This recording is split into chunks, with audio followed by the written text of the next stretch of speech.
Is there a doctor in the house?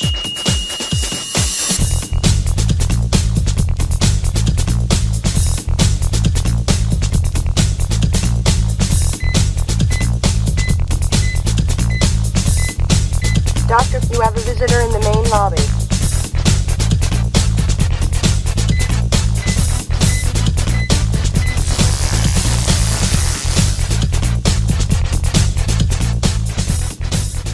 Hello and welcome to the Talk to the Doc podcast, where we dig into executive and organizational thinking each week. Normally, we're a little bit more hyper-focused on organizations and leadership topics, but I'm talking today a little bit about something a little more personal for executives, unlocking financial security. I'm your host, Steve the Dr. Meek, and the doctor is in. Our guest today is Kevin Campbell, and you guys won't believe this. He's the man, the myth, the legend. And I say this because it says this in his bio. So let's get into it. Welcome today, Kevin. Thanks, Steve. It's great to be here. Well, if you don't mind, could you tell us a little bit more about yourself so our audience knows where you're coming from? Sure. So again, my name is Kevin Campbell. I run a wealth management firm called Peaks Financial. So we work certainly in the financial security realm. I've said for years that I'm a recovering technologist because my previous world was doing technology like Steve. All right. So I switched in about 2009, I switched from technology into finance. And that's kind of what we do all day here is figuring out how to help people grow and protect their wealth. So from a financial security standpoint and build strong financial futures. Wow, that's definitely needed, with all the economic uncertainty and post-COVID. There's just been so much that's gone on with the world. There's M&A, exits, entrants, mergers. I'm sure that every executive getting to that point, at least for our age group, they've been working their whole lives, and now they're kind of starting to think about, oh, now what? Yeah, it's a significant area of focus these days, and you're right. It's real interesting to watch what's going on in the markets. There's obviously a significant amount of volatility, although the markets have been actually performing relatively well.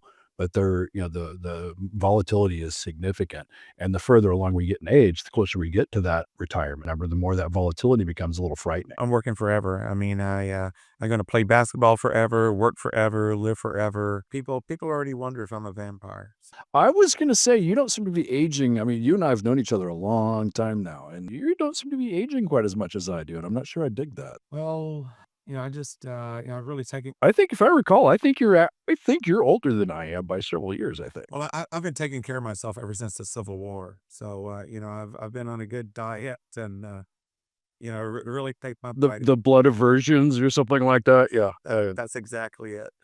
Well, to get started, let's go ahead and jump into things. One of the things I always like to do is get into the numbers. I'm a numbers guy.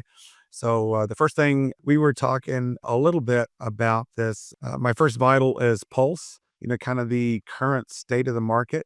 And so when I asked you what you felt the current state was, you said something along the lines of 70% of Americans feel financially insecure despite earning more than ever. Can you talk a little bit more about that? Yeah. Sure. There's a few things around that. So there's some interesting studies out there. I was looking at one not too long ago, and I've been doing a ton of research, even more than normal. I've got a book coming out here pretty quick, which I was actually hoping was going to release this month, but it looks like it's going to get pushed out a little bit because of the line of business I'm in. Everything I write has to be read by a team of attorneys before it goes out through our compliance department. So, but anyway, so I've been doing a lot of research on this. The interesting thing is that there was a study done some years ago, and they would ask people, for example, who have $500,000, how much do you think you need to retire? Do you have enough, and how much do you need? If you don't have enough, how much do you need? And they would say $1 million. And then they ask people with $1 million, how much do you need? They would say 2 million. People with 2 would say 4, right? So this literally goes up into the $10 plus $1 million range. People who have $10 million are concerned that they don't have enough. And I think there's a few things that we're fighting. It's not just market volatility, but it's how people feel about what's going on, because now people are not supposed to make emotional decisions when it comes to finance, but they certainly do. So when you look at those stats and you realize that, hey, people fear outliving their money, then part of the solution of the prescription here is that you've got to start looking at how do we shore up our finances, and how do we build walls around our finances, and how do we protect our money as much as we can going forward. The market itself right now, if you're looking at the crystal ball and, I try not to be, I tend not to make market predictions, but if you look at the news right now, it's all depending on which news source you're looking at, it's basically doom and gloom, right? And which it normally is because that's what sells is doom and gloom. But if you look at the stats on the market right now, economics in the market, I think 2026 I think we've got a pretty good shot at having a decent year.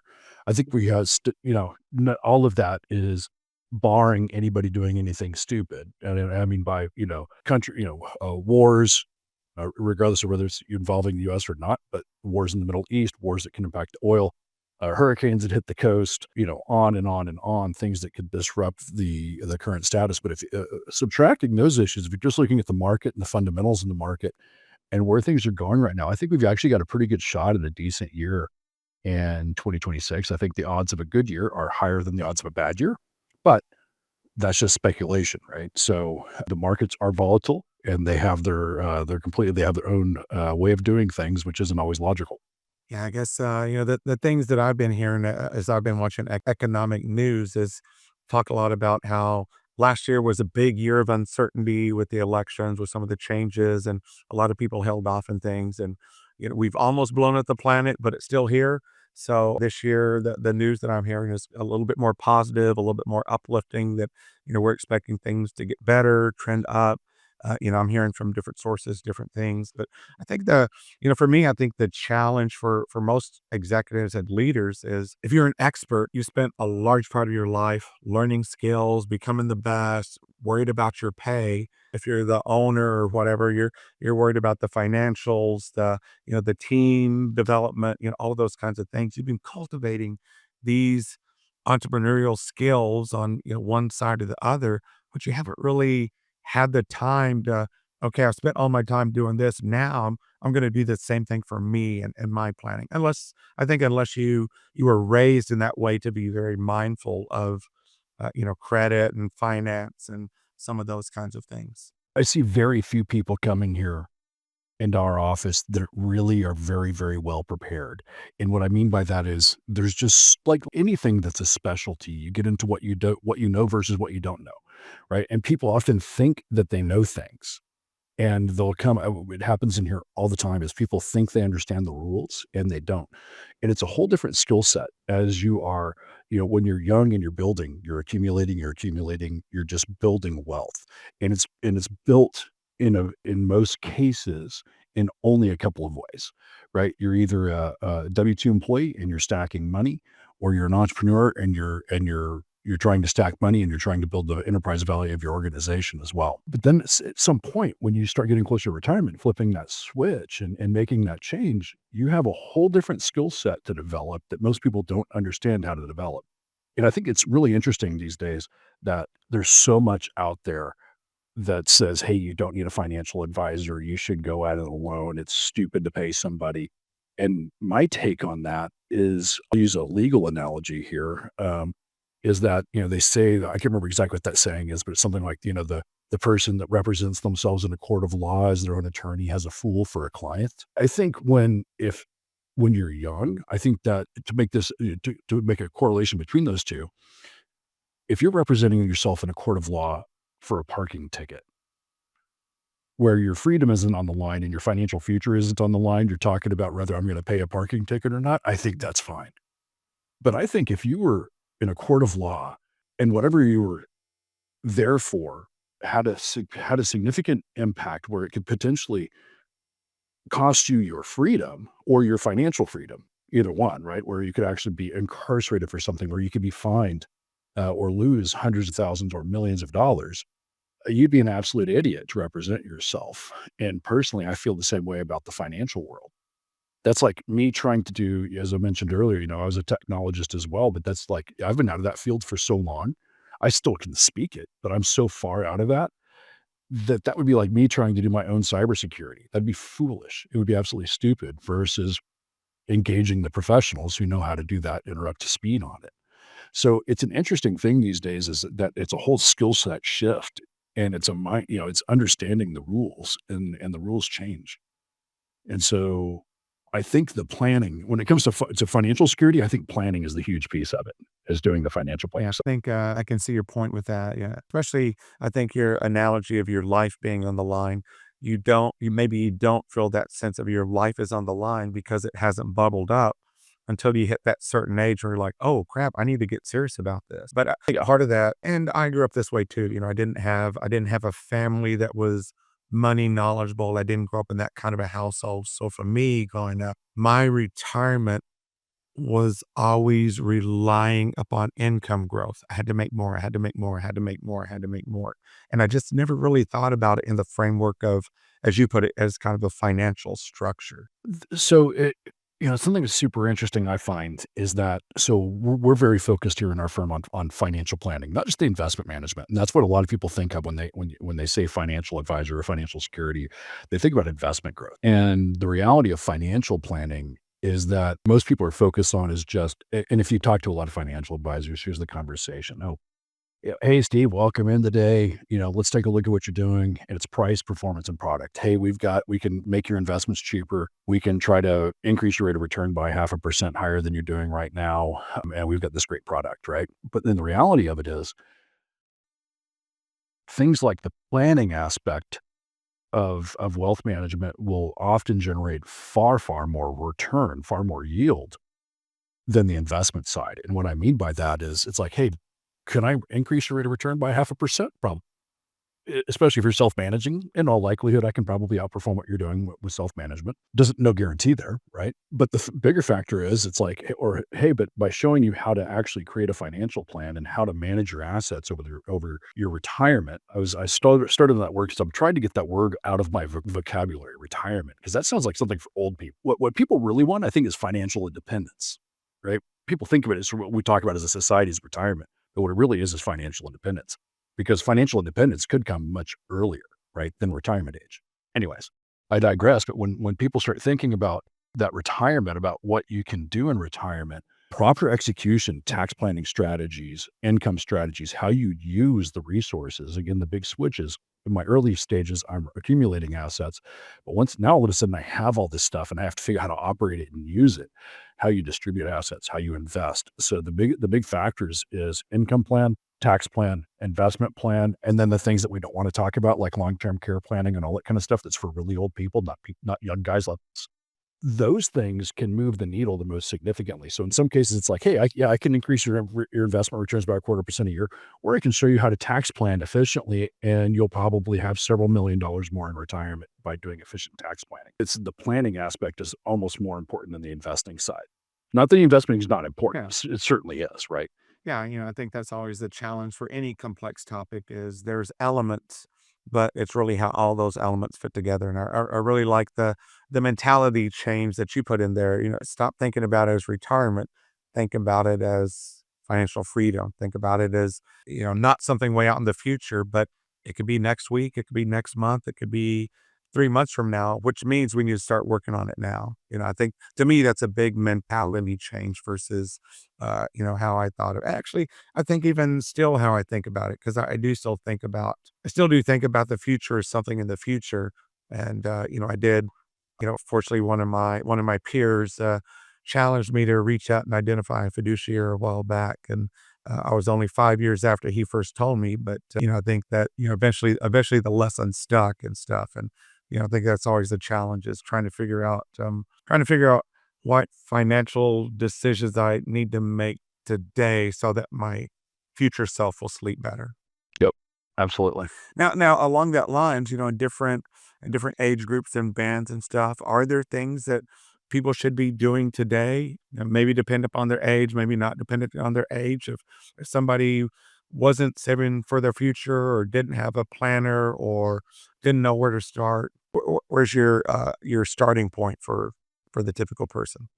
You- As you just mentioned, you've got young people are a different story. And one of the things with young people is in today's world, I would say invest everything you can into Roths because we're in historically low tax rates, right? One of the things you have to look at when you're investing is because there's obviously, I'm assuming most people are aware that you can invest in when you're talking about qualified retirement plans in two different ways, either Roth money, which is money that you've already paid the taxes on, And now that money grows tax-free forever, and all of its little baby monies that it makes are tax-free forever as long as you follow the rules. Or you can invest in what's called traditional. It's taxed or tax deferred, where you're not paying taxes on that money. It's being invested and grown.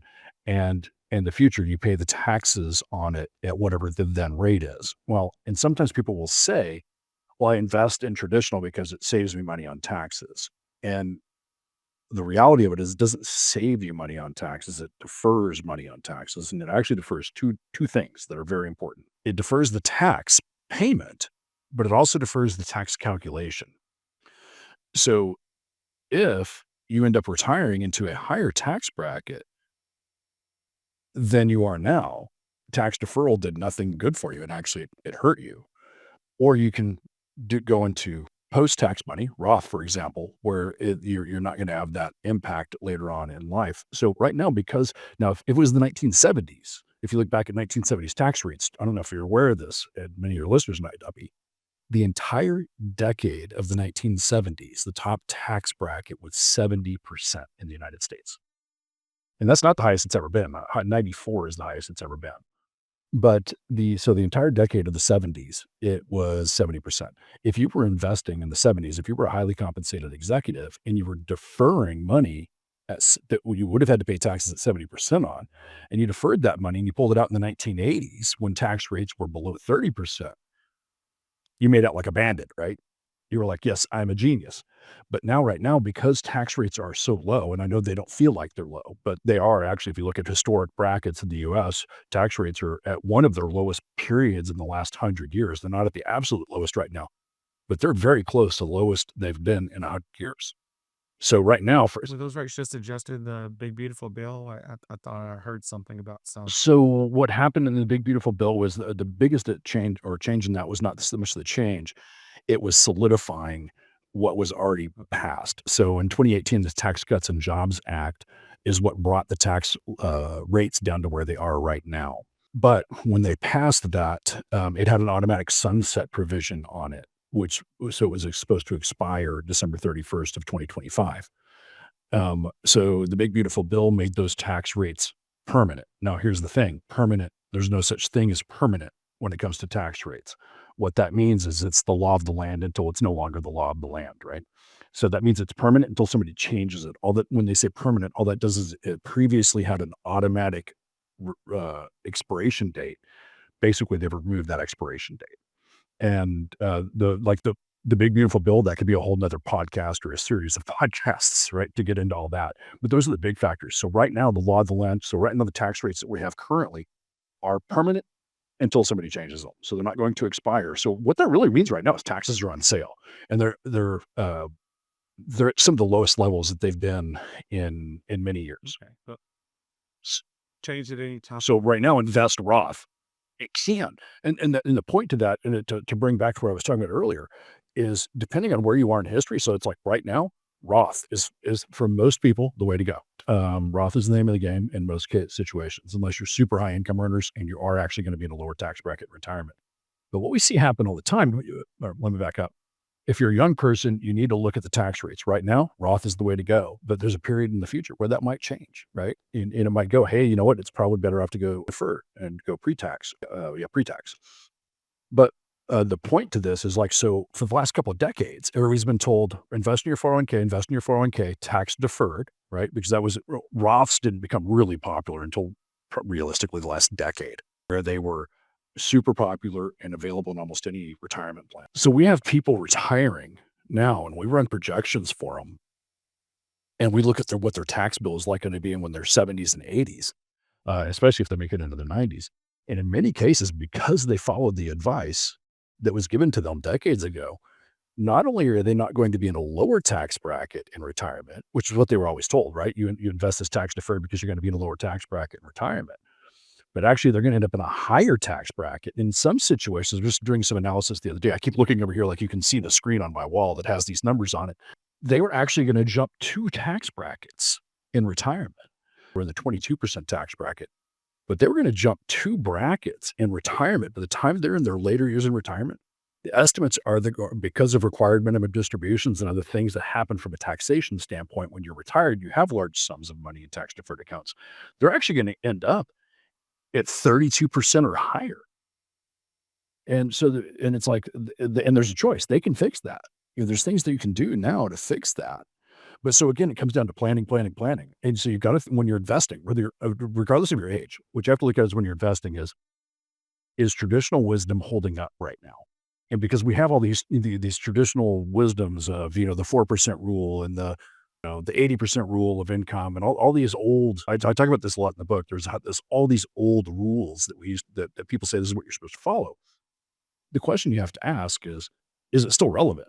And in today's world, a lot of it's not. And in fact, a lot of what I would call traditional wisdom in retirement planning is kind of out the window. It will hurt you more than help you in some cases. Kind of like all the wisdom. So you got to look at what's going on. Margarine's good for you, right? Better for you than butter. I think that's kind of been disproven, right? There's a lot of things that we think are accurate that are not necessarily accurate. Honestly, it's like Nate Bargatze would say, nobody knows. We've been told so many things and so many contraries. And I've been having a discussion with people about this lately that, big food, big pharma, they don't want you to really understand anything. They want you to be confused because then you just fall upon whatever marketing message is being put out there. That's what you end up buying. So. That could be a whole different podcast, individual health and diet. But let's stay on track. Let's move on to heart rate. Now, for heart rate, I typically think of that as performance metrics. What's telling you the story right now? And for that, I think you'd said that something like 80% of personal finance setbacks stem from behavior, not market performance. Can you talk a little bit to that? Yeah. There's studies out there. There's an organization called Dalbar, which most people have never heard of, but Dalbar puts out a report. You may have actually seen stuff like this from, JP Morgan uses this report. A lot of financial houses will use this report. And what it shows is that, the returns of the average investor versus the indices like the S&P 500 and the NASDAQ and against a 60-40 portfolio and behavior, how investors react is key to success. There's the two biggest factors in investor success is time and discipline. And so when you hear that stat about, a lot of people who do have money issues, it's based on decisions. In some cases, it was a decision not to take action when they should have, or even just like not investing, not starting to invest when they should. Or it was making a poor investment decision based on emotion. And there's actually kind of a famous story about this from Sir Isaac Newton with way back when, right? And with what's called the South Sea stocks. And he made emotional decisions that cost him a fortune, almost wiped him out. And because he bought high and sold low, because he was making emotional decisions. So people's behavior, and that's a lot of what we kind of joke around here in the office a lot that a lot of what we do is manage emotion. And so, and including my own, right? As the investment manager, as somebody who's investing, a significant amount of money for people, 9-figure numbers, that we invest around here, I have to remain unemotional as well. And trying to remain unemotional is very challenging. So what we have built-in systems, right, that we utilize to help remove emotion. And that's part of also because we have to manage our own emotions. I have to help clients manage their emotions, but I have to manage my own as well. So we're very system oriented, and that's a lot of how we find success in that world is using systems instead of emotions. But so many investors out there make emotional decisions. Right. We're supposed to, the saying goes, buy, sell high, right? But that's not what most people end up doing. Last year was a great example. You talked earlier about last year being a really good year. It turned out pretty good, right? How was it looking in January, February, March, and April, though? There was a whole bunch of uncertainty. People were absolutely convinced the sky was going to fall. By April, you were seeing a relatively significant market correction, and then it resolved itself pretty quickly, and it was a really good year. How many people do you think were sitting on the sidelines waiting for the other shoe to drop. I know people who did. I know people. I know other financial advisors who don't use the same kind of methodologies that we do as far as emotional, the same systems that we do. I know financial advisors that were sitting out because they were scared, because they were buying into the same emotional messaging that was going on. And by being out of the markets during that period of time and not getting in when they should have, they got out when they shouldn't have. And then many of them were too late getting back in. They lost significant amounts of progress that could be in their portfolios. And historically, I can't remember the stats on this, but if you look at like the average returns of the market over a long period of time, say, 10, 15, 20 years, if you were out of the market on certain days of that, your returns drop in like half. And I mean, it's not a lot of days, but it's like the markets go down. You got to remember the markets typically go up like an escalator and then down like an elevator. And then they go back up, and that's the typical pattern. But every now and again, they'll drop fast and pop back up. The recovery can also be quite quick in some cases too. Now, typically, it's more of a escalator ride on the way back up. But every now and again, if you miss that elevator and end up taking the escalator instead, it could be a much longer climb back up. So managing emotion is a huge, huge, huge piece of that. As a consultant myself, completely different field, but I start to believe in myself. And I remember during the internet boom, I kind of fell in love with some clients I was talking to, some organizations I knew, some technologies that I was dealing with, and kind of invested in. I had a few extra dollars laying around, invested in them, and people asked me, did that impact my 201k? Yeah, it did a little bit, but it all goes from you fall for what you know, and we're all predisposed to have these cognitive biases for things we know, things we feel we understand, things we like. It's easy for that emotion to creep in. There are some new styles of investing and that are not, they're widely available, but a lot of people haven't adopted them yet. And especially even financial advisors. And the thing is, you have to remember though, too, it's like, so I'm a financial advisor, been doing this a long time. I'm obviously not a young guy anymore. And I'm a former techie, right? So I'm quite comfortable with technology and innovation. But you also have to remember that in the financial advising world, I'm a young guy. There are more financial advisors like over the age of 70 than there are under the age of 30, right? So there's a lot of people who are very kind of archaic when it comes to financial advising. This is the way we've always done things kind of ideas. But there are new strategies out there that are more dynamic, that aren't more like market timing or day trading or things like that, that are though lot more dynamic, that do track things. If you look at investing, historical investing, there's a few ways that people look at it. They'll look at it like, let's invest on what has been. Like this, hey, this has always been a great company. We're going to invest in this. It's been a great stock. It's going to continue being a great stock, like GE, Blockbuster, right? So my point being is that it's like, so there's a lot of companies that are great companies, but often they have seasons, right? And so you don't always want to be looking at just, hey, this has always been great, because at some point it may cease to be great. The other side is speculative. So on one side we have based on what has been. On this side we have based on what we think is going to happen. That's when you're like, oh, hey, I'm going to invest in these companies because I think they're going to pop because it's got a new technology or it's got a new whatever, or I heard about this thing. And so I'm going to try to catch the floor of the next Amazon or the next Microsoft. But that's speculative investing. And the problem with speculative investing is that even for professionals that are really good at speculative investing, VCs, venture capitalists, people who are excellent at identifying opportunity and executing on it, they have more losers typically than they have winners. So they're relying on those huge winners to offset those losers. The average investor doesn't have that kind of bandwidth and doesn't have that kind of resources, right? That's speculative investing. I'm not saying you can't have some money in speculative investments, but the core of your portfolio certainly shouldn't be, right? And then there's what we focus on is what is, not what has been, not what could be, but what is, what's going on in the markets right now. And that's a strategy known as trending, right? So we're not day trading. We're not, and we're not trading accounts whenever we just get willy nilly, but we're watching what's going on in the markets right now. The funny thing is, this is what most people think their financial advisors are doing, and most of them aren't.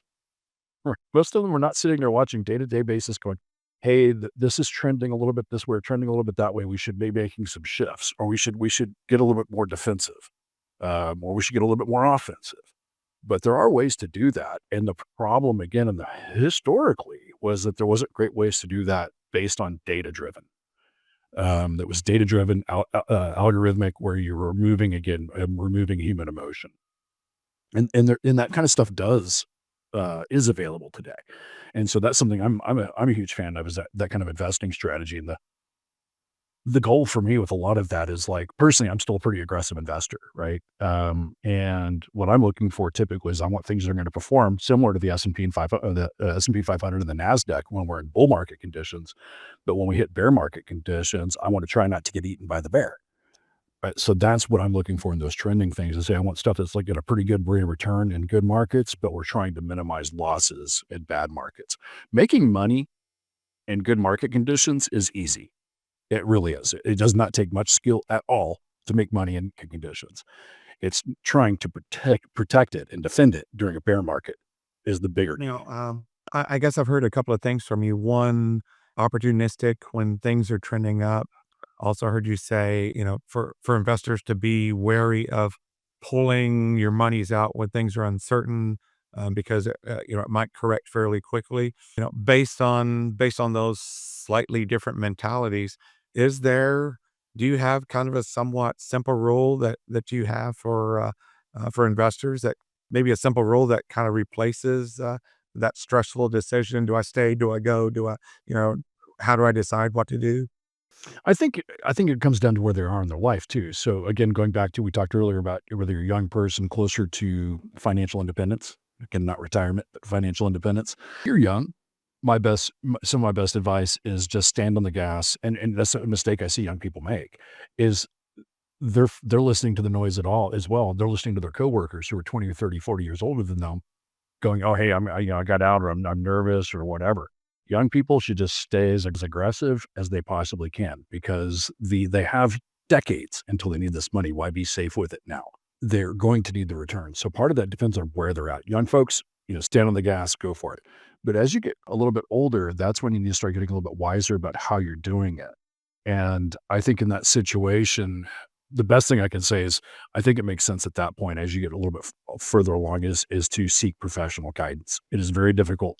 The things I was just talking about doing are very difficult to do when you're self-managing, because it's two things. It's a combination of two things: tools and emotional management. So there's some psychology in there of the emotional management side of it, but it's also having the tools to effectively execute those types of strategies that are not very prevalent in the DIY market, that are more prevalent in the professional space. Well, I was just going to say, this might be a good time to get into the last metric, weight. What strategy metric should leaders be aware of? And here you just kind of made the comment of investors who follow a disciplined, rules-based investment process instead of reacting emotionally to markets outperform reactive investors by 4 to 6% annually over time. So it just kind of seemed to lean into where you were talking and how you were summarizing that. And another major factor there, again, too, that we started off with, and is, so we talked about young folks a minute ago. As we start shifting to those of us who have a little more patina and are a little bit further down the road, tax management becomes a huge piece. And also, along with those technology changes I was talking about, there's some other new innovations. Again, it's not like these came out 6 weeks ago. In many cases, they've been around for 20 years. But most people still haven't heard about them because they're becoming more and more common. It used to be stuff that was available, but it was for the super rich.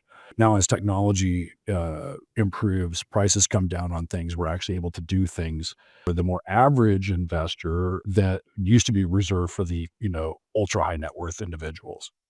There's strategies out there. For example, when you're talking about business owners and entrepreneurs, one of the things that we end up having is you end up working your whole life for a company, and then you building your assets. But then when you go to sell them, you have a wicked tax bill. So there are some ways to deal with that with various financial strategies, but also there's certain tax efficient investment strategies that can be utilized, but they need to be deployed years before you're actually planning an exit. For example, there's an investing strategy known as direct indexing. And what it is this is something that wasn't possible really at scale for the average investor even 15 years ago, becoming much more prevalent at scale for the average investor now. And direct indexing, what it is it's a highly automated methodology of tax loss harvesting. And so that means, you're probably familiar with that term, that means you're selling some of your losers to offset the gains from some of your winners. Now, the interesting thing is this happens at a very high rate of speed within the account, or not necessarily it's not just doing, high frequency trading within the account, but it could be harvesting taxes basically on a daily basis. And what that can end up doing is being very tax efficient. And in some cases, could even rack up a bucket losses that you could roll forward over a period of time that you could then use to offset some of your capital gains when you exit in the future. So those are the things that it's like most people aren't even aware of that strategy, wouldn't know how to execute it.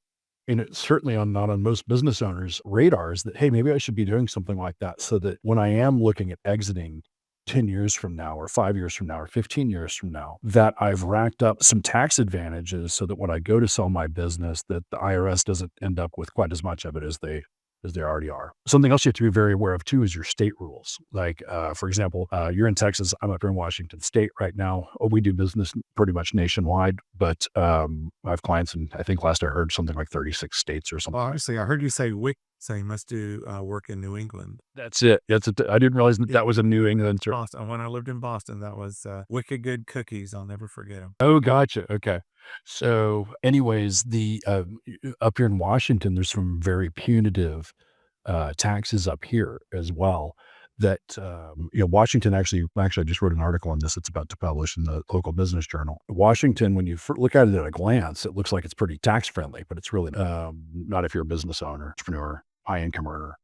It's actually quite the opposite. So up here we have a capital gains tax. So when you go to exit your business, not only are you going to pay a big chunk to the feds, the state's going to take a chunk too. So this kind of planning becomes very, very, very important. So it's not just building your assets. Again, if you got one thing out of our conversation today, it's about planning, and it's about planning for taxation, investment management, income planning, all of these things. When you optimize for all those factors, that's when the magic really happens. Where again, it's great to get that little extra bit of juice on the investment portfolio, but wouldn't it be better to have that juice on the investment portfolio and save a few million on taxes over your retirement?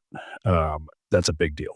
Yeah, I just, keep falling into that. I'm a very tangential thinker, so I just keep hitting that interrelationship between, or the parallels between financial security and cybersecurity. Since you said you're good to that ex-techie, who's recovering. It's kind of funny that I think it does put us in a slightly different position. We've actually heard that more from other people in the financial space than our clients, other people with other financial firms that we're interacting with for whatever reason. Like, you guys do things just a little bit differently, and we do. And I think it's partially is due to my background in technology.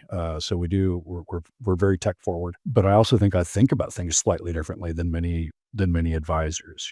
I didn't come out of college and go straight into working for JP Morgan or something like that. My career before this was technology. And I think looking at things, I think that taught me to look at things slightly differently and definitely have a problem solving skill set that I think allows me to look at things slightly differently than many people who did come out of, straight out of college and go into, working for, JP Morgan or Goldman or whoever. It's given me a different perspective. And that's why I think when we first started talking about doing this podcast, I'm like, you and I do the same thing. It's just different mediums.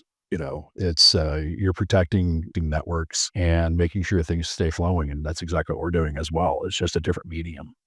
Yeah, I'm excited about the ability to do kind of a 2-for-1. Just basically post something out there that, hey, I'm telling you if both your firewall and your retirement plan can be breached if you ignore update. I'm helping people Sit in a nice. helping people avoid being hacked and broke. Well, getting hacked can lead to you being broke, right? That's a great analogy, Steve. Is like, let's talk about, I don't know, I haven't kept up on this world, but I don't know, is Cisco still the giant, on the firewalls?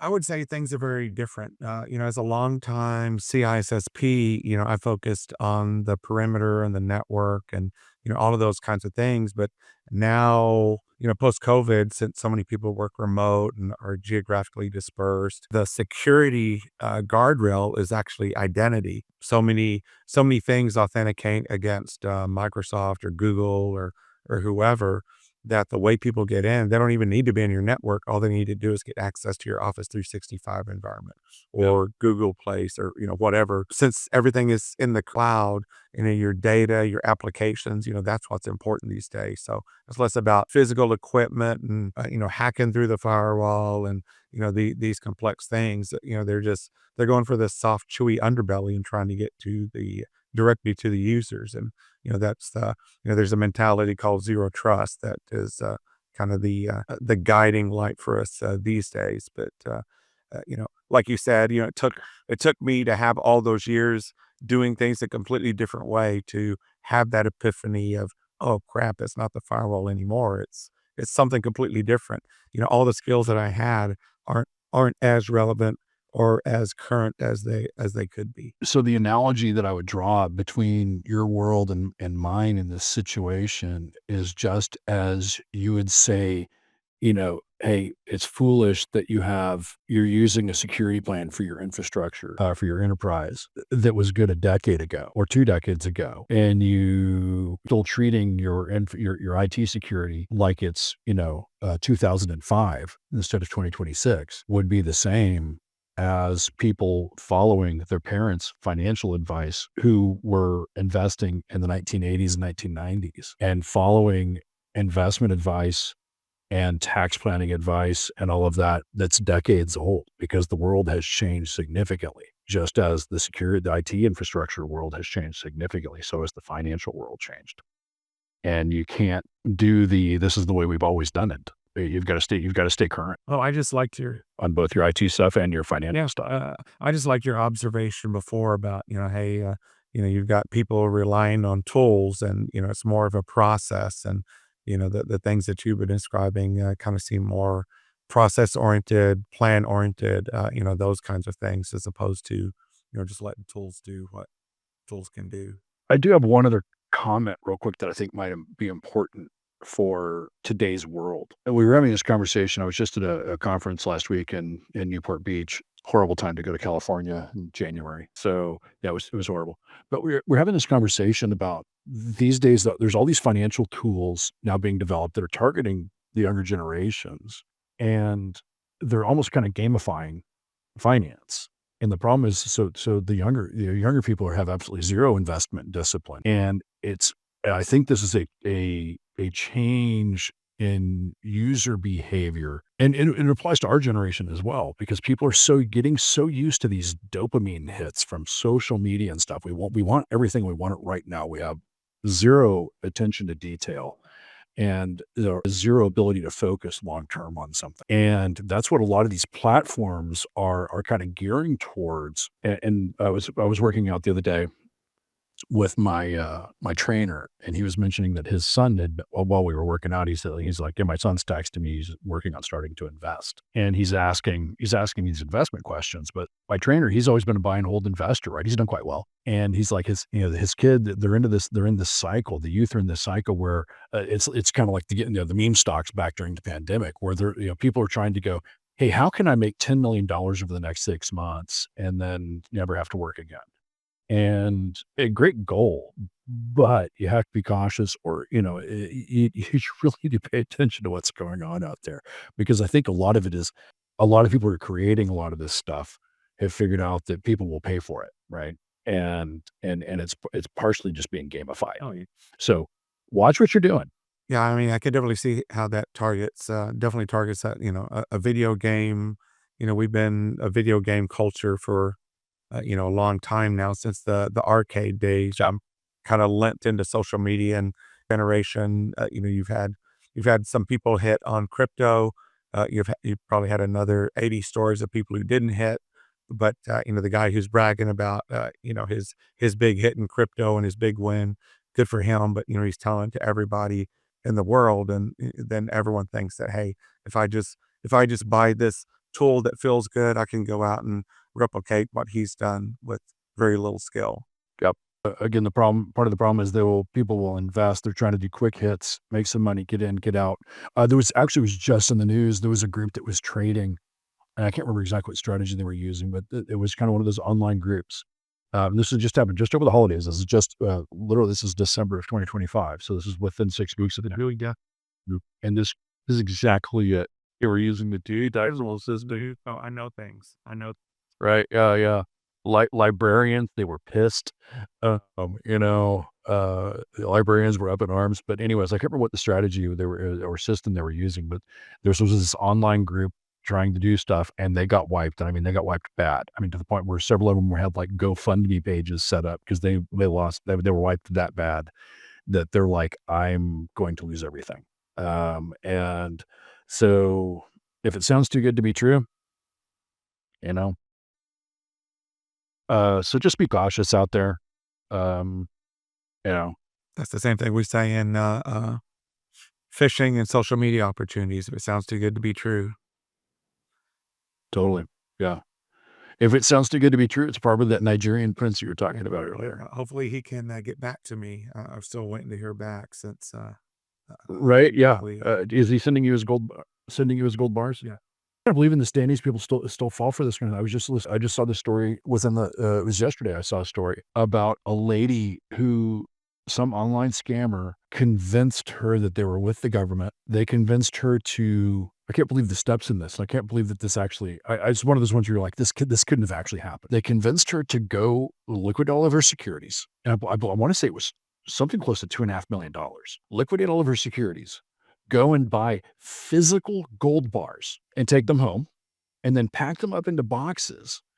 And they would have a government courier pick them up and deliver them to a vault for her, and with a new social security number, because her old social security number had been compromised. So she was going to get a new social security dump, and she did it. She liquidated all of her assets. And actually, the story I heard this in was the context of actually her financial advisor got in a whole bunch of trouble too, because he just did whatever he didn't realize that she was being exploited. And that's part of, as financial advisors, we're supposed to be keeping an eye on that kind of stuff and go, this seems like a really odd request. Why are this seems very out of norm for you. So that's the context in which I was hearing about this, is what, what happened to the financial advisor as well. He got in trouble as well. But it's like this person literally liquidated her securities, went to the bank, got all the cash, went and then bought gold bars, took them home, packed them into boxes, and handed them to him. And of course, I mean, the money's long gone, right? She literally gave gold bars to a guy who was supposedly a government employee. It's like you sit there and go, this is so elaborate.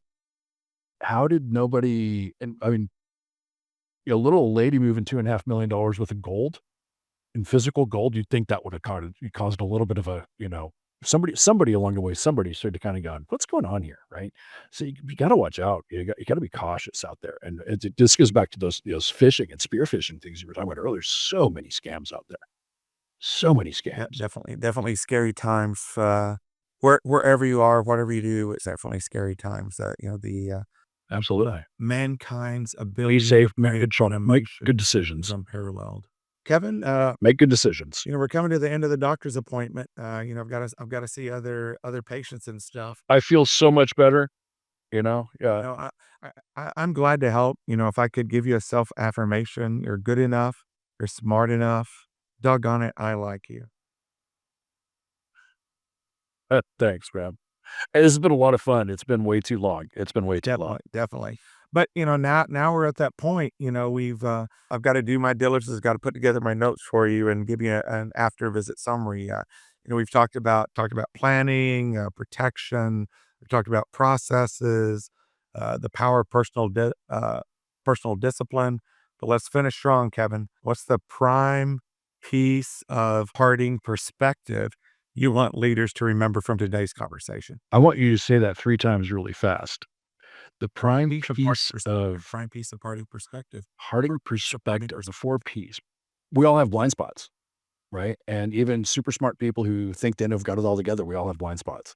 So learn what your blind spots are. And just like, your advice to people would be like, get with a professional. That's my advice as well, is get with a professional. If you don't know what your blind spots are, you should probably talk to somebody. And the thing is, like, most people think, well, I'm still 10 years out. I don't need to talk to somebody. Now, if you're 10 years out from financial independence or retirement or whatever term you want to use, you're looking at a long-term exit, you're looking at a short-term exit, you probably want to start planning for that now, because there are things that you might be able to do that might put you in a far better position. But you can't wait until you've signed the exit agreements. And I'll give you an example. There are certain trust strategies that can be very efficient. And when you're going to an exit strategy, but they have to be in place before you even have an LOI signed. Once an LOI is signed, it's too late for some of those strategies. So you need to be ahead of this, not behind it. Definitely got to be ahead of the curve. And so get with professionals, find professionals you trust, get with them and get some help and get some guidance in structuring your future. Definitely a good key point to take away.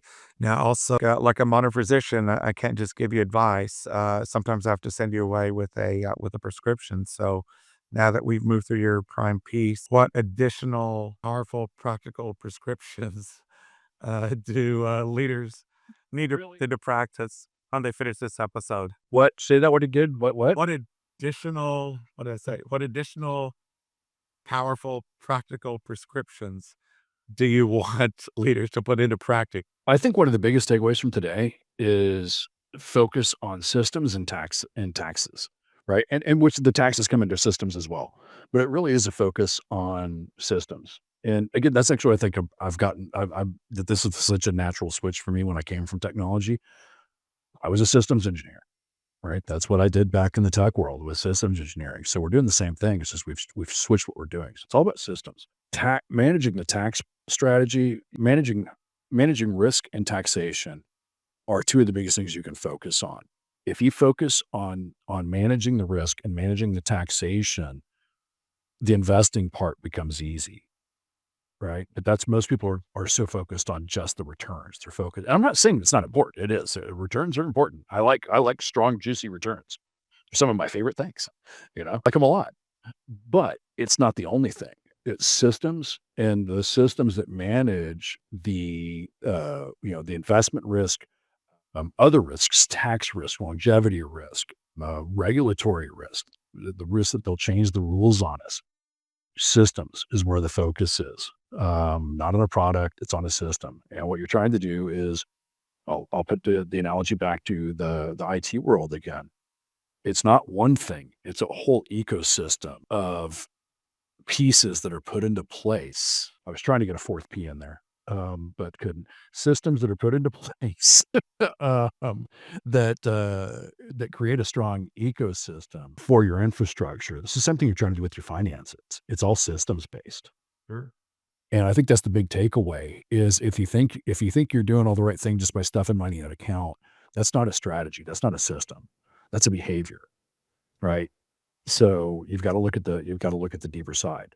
By the way, quick disclaimer: nothing I've said today should be taken as advice, right? Because you got to go back to yours. This has all been for educational purposes. Nothing I've said today should you just go out and take action on. Talk to a professional, all that kind of stuff. I have to throw my disclaimers in for compliance. But this is all has been educational in focus and is not designed as advice. But the thing I would suggest is seek knowledge and seek systems. That's good advice at any time.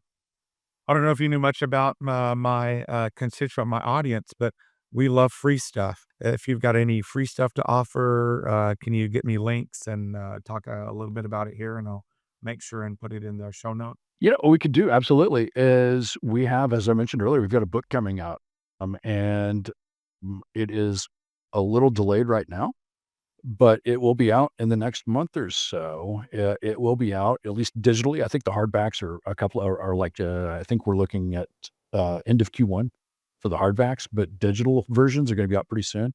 I can provide a link over to you. Probably can't do it today, but I can do it pretty quickly. But probably the time you get this aired, I can get links to you, and I'd be happy to provide free digital downloads. The book is called Fearless: Creating Financial Independence in an Age of Uncertainty, and it's something we've been working on for quite a while. We're pretty proud of it. Excellent book. But yeah, I absolutely could get you a digital download link for those that you can share with all of your listening audience. Perfect. I'm a time bender, so by the time you get me the link, it'll be just in time.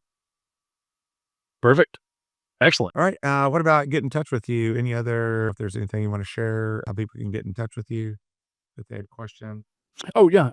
You can find us at Peaks, Peaks, financial.com is our website. There's a contact form on there.